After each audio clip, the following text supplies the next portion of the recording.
Open my eyes, love. I want to see you, to reach out and touch you, and say that I love you. Open my ears, love, and help me to listen. Open my eyes, love.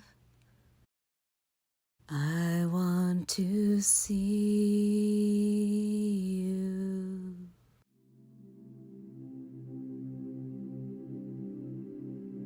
In Transaction, Barbara Satin invites us to a privilege checklist.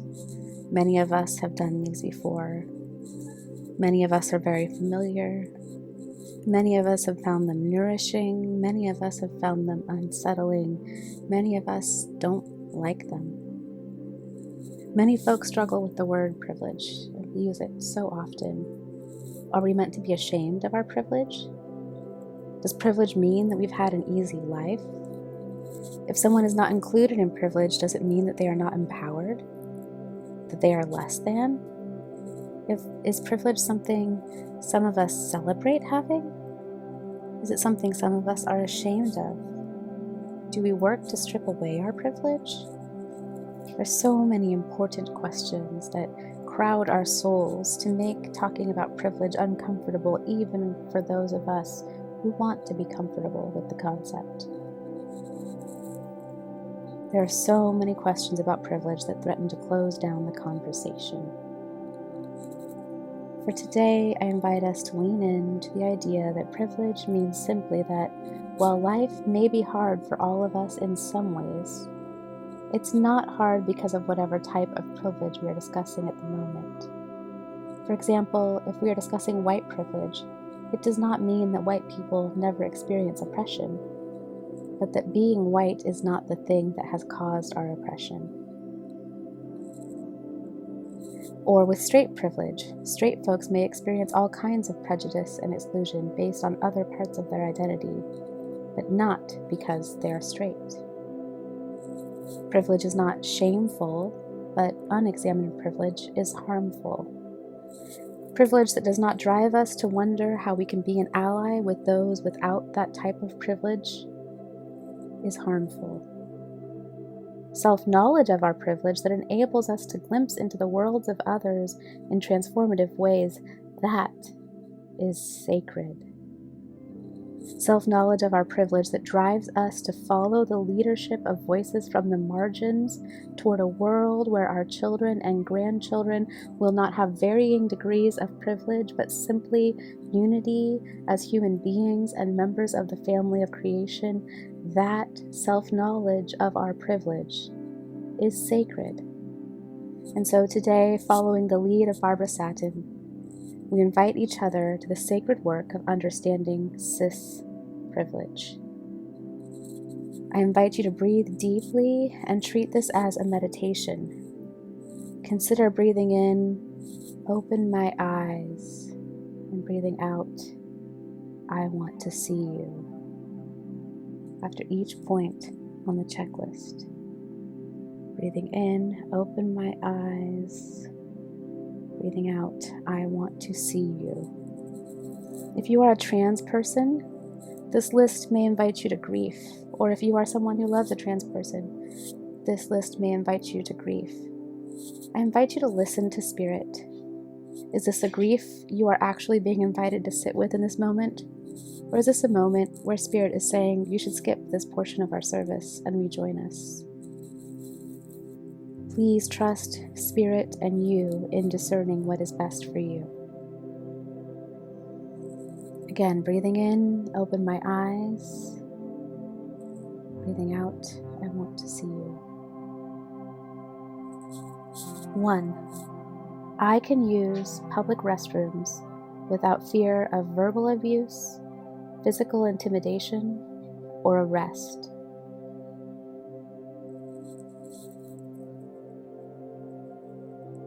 Number 2, I can use public facilities such as a gym locker room and store changing rooms without stares, fear, or anxiety.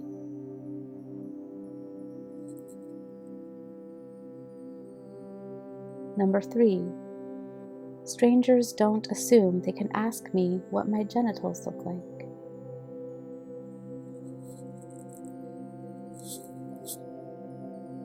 Number 4, my validity as a man or woman or human being is not based on how much surgery I've had or how well I quote-unquote pass as the gender I am.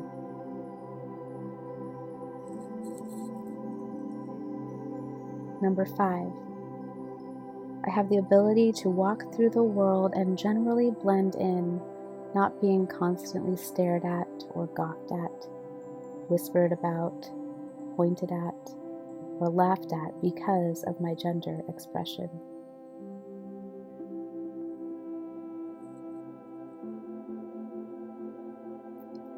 Number 6, I can access gender-exclusive spaces such as gendered sports leagues, women's or men's groups, gender-based coalitions, or other spaces, and not be excluded due to my gender.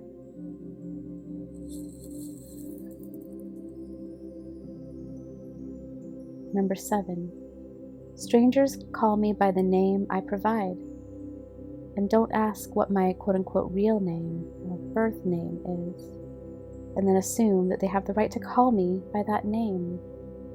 Strangers generally guess my pronouns accurately, so I do not have to provide them. And if I do provide them, I can count on them being respected. It is unlikely someone will even accidentally mispronoun me.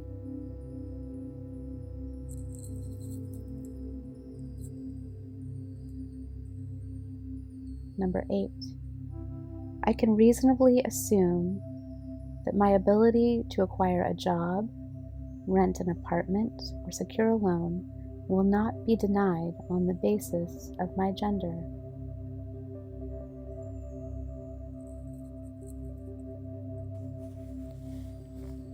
Number 9, I have the ability to flirt, engage in courtship, or form a relationship and not fear that my gender may be cause for rejection or attack, nor will it cause my partner to question their sexuality.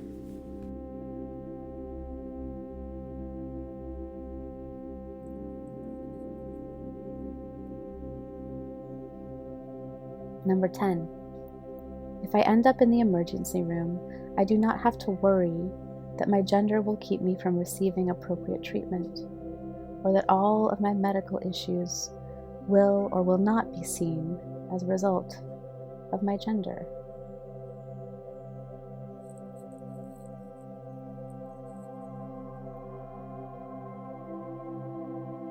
My identity is not now and has not been considered a mental pathology as gender identity disorder in the DSM-4.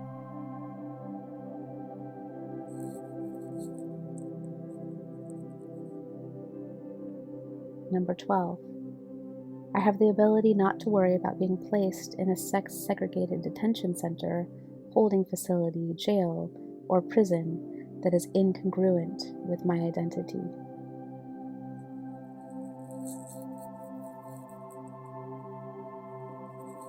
Number 13, I have the ability not to be profiled on the street as a sex worker because of my gender expression.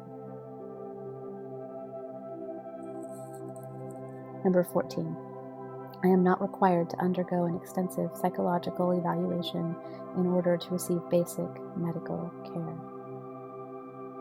Number 15, I can easily find role models and mentors to emulate who share my identity. Number 16, I can assume that everyone I encounter will understand my identity and not think I am confused, misled, or hellbound. Number 17. I can expect my gender to be represented somewhat accurately in film, television, books, children's books, etc. Number 18. I am able to purchase clothes that match my gender without being refused service or mocked. Number 19. I am able to purchase shoes that fit my gender without having to special order them or ask about custom sizing.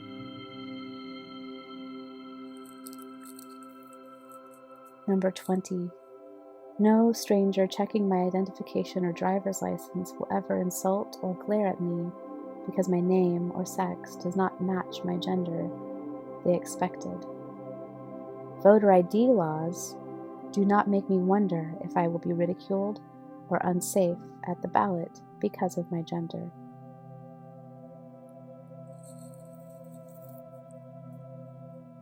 "21. I can count on my gender being an option on forms I fill out. When I fill out forms, I do not worry that someone will disagree with the box I check.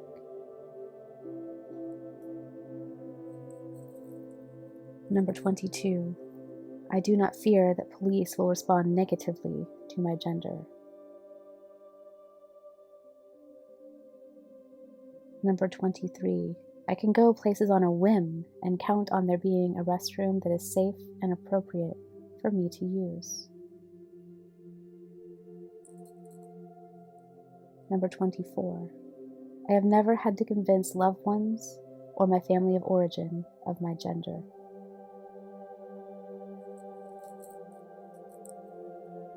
Number 25. My parents' and grandparents' homes are not filled with photos of me that do not reflect who I am. Breathe with me again, saying, "Open my eyes. I want to see you.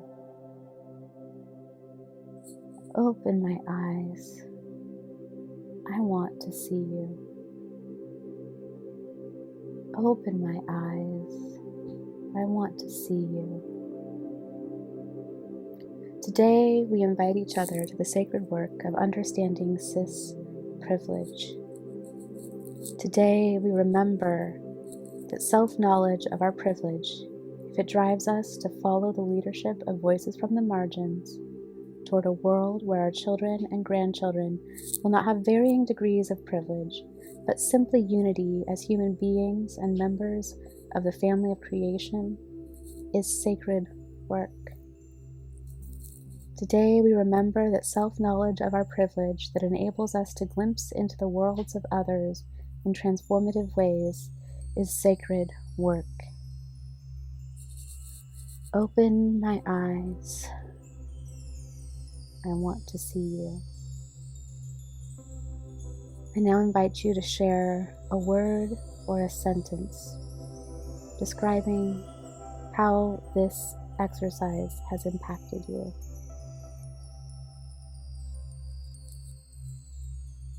If you're watching us on YouTube, write it down. Consider emailing it. Consider having a conversation with someone you trust. If you're watching on Zoom, we will pause now for a moment to share.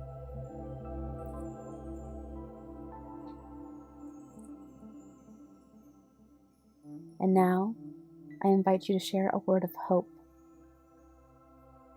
Where do you hope this self-knowledge will drive us in relationship to God's radical welcome and loving justice? Again, if you're watching on YouTube, I invite you to write it down. Consider emailing it to Pastor Rebecca, sending it to a group text of members of our community, or sharing it with a friend who you trust. If you're on Zoom, we will pause now for you to share your word of hope aloud. Open my eyes, love. I want to see you.